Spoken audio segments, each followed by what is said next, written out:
Untuk membuka papan acuan, tunggulah minimal 3 hari sampai coran benar-benar kering. Ini bertujuan agar coran mengeras dengan baik. Lakukan juga penyiraman secara berkala untuk menghindari penguapan coran akibat panas matahari.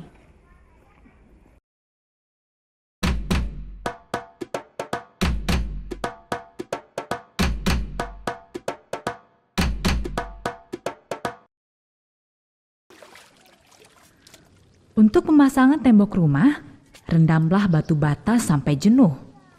Ini bertujuan agar batu bata dapat menyerap campuran semen dan pasir secara efektif.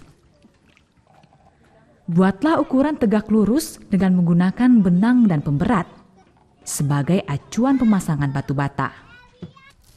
Siapkan adukan semen dan pasir sebagai perekat batu bata.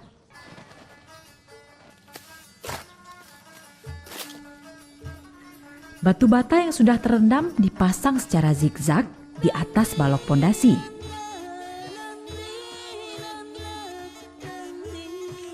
Setiap 6 lapis batu bata, pasanglah besi jangkar berdiameter 10 mm sepanjang 40 cm.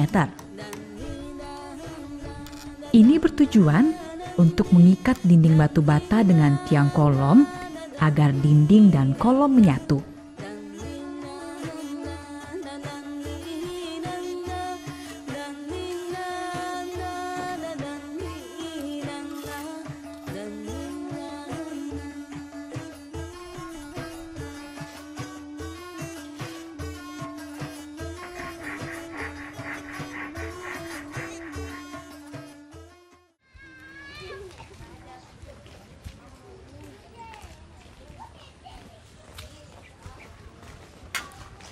Wah, sudah mulai ya, Bu? Iya, Pak. Daripada lama-lama di tenda. Lebih baik rumah ini diselesaikan dan dibangun secara bertahap, Pak. Ini mau membangun gedung atau rumah bertingkat? Kok besinya banyak sekali? Ini tidak banyak, Pak. Memang standarnya seperti ini. Maksudnya? Besi ini memang sudah sesuai dengan standar minimal bangunan tahan gempa, Bang. Karena kalau kita lihat ini besinya ukurannya 10 mm Ya. yang tegak ini.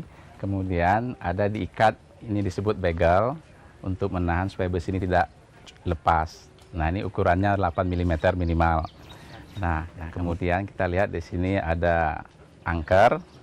Nah, angker ini gunanya untuk menahan bata ini supaya tidak lepas kalau digoncang gempa.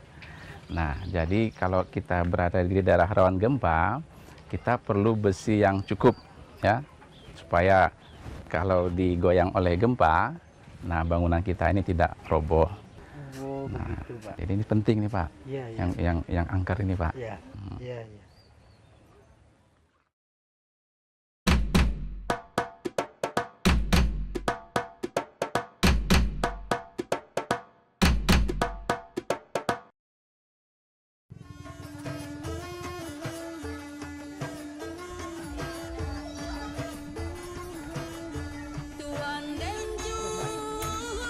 Untuk pemasangan balok keliling bagian atas, siapkan rangka tulangan besi berdiameter 10 mm dengan besi sengkang diameter 8 mm yang telah dibentuk dengan ukuran 18 cm x 10 cm.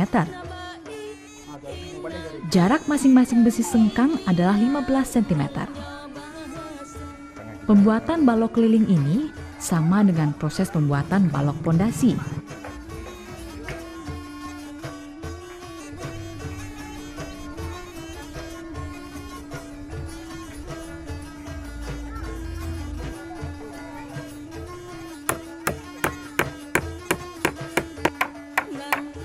Ukuran papan acuan adalah 12 cm x 20 cm.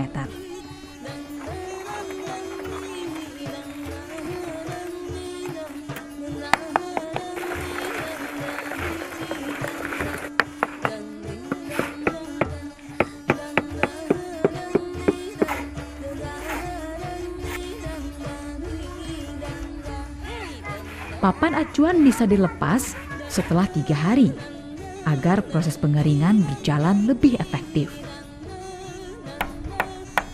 Kuda-kuda atap baru bisa dipasang setelah balok keliling betul-betul kering minimum 8 hari agar coran balok cukup kuat untuk menerima beban di atasnya.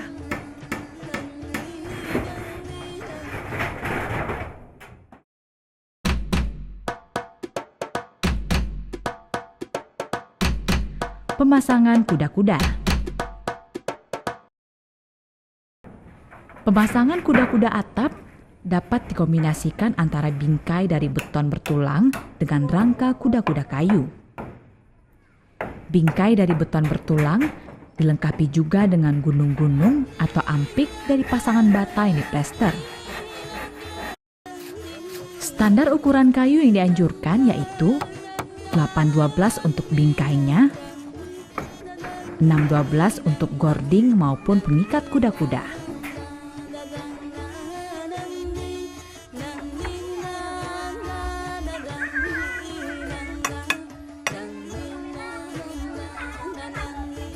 Sambungan masing-masing rangka kuda-kuda kayu harus dipastikan saling mengikat dengan kuat, yaitu puncak kuda-kuda kayu, bagian tengah kuda-kuda kayu, penopang dasar kuda-kuda kayu, posisi bingkai kuda-kuda di atas balok keliling, dan ikatan angin antar kuda-kuda. Semua kuda-kuda harus terikat oleh besi jangkar dari balok keliling. Intinya, ikatan kuda-kuda ini harus benar-benar kuat atau saling mengikat satu sama lain.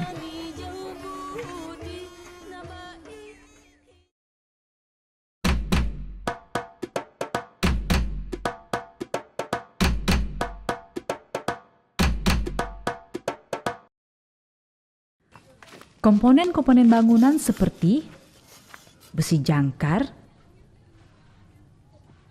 sengkang, pertemuan balok pondasi,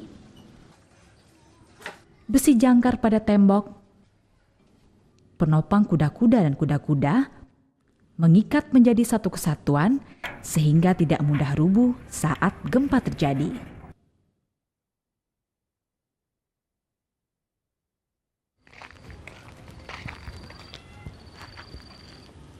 Sepertinya kita harus membangun rumah yang lebih aman ya, Pak.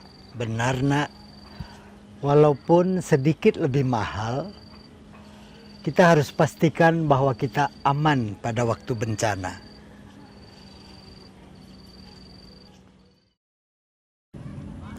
Gempa memang sebuah musibah.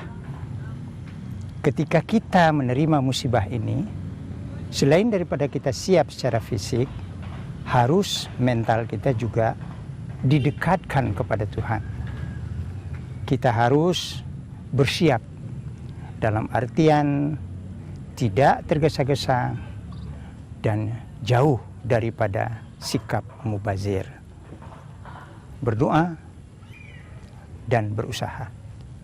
Inilah tenaga yang paling baik di dalam menghadapi gempa. Untuk menghadapi bencana yang bisa terjadi kapan saja, kita harus mempersiapkan bangunan tempat kita berlindung. Persoalan gempa di luar kekuasaan kita, tapi tempat kita berlindung adalah tanggung jawab kita. Jadi bukan gempanya, tetapi bangunannya. Negara kita terletak pada jalur pertemuan lempeng tektonik aktif dan jalur gunung api yang paling aktif di dunia, dan setiap saat bisa terjadi atau memicu gempa bumi. Dan menurut data, lebih dari 90% korban gempa bumi itu terjadi akibat tertimpa runtuhan bangunan. Pastikan rumah Anda aman, jadi bukan gempanya, tapi bangunannya.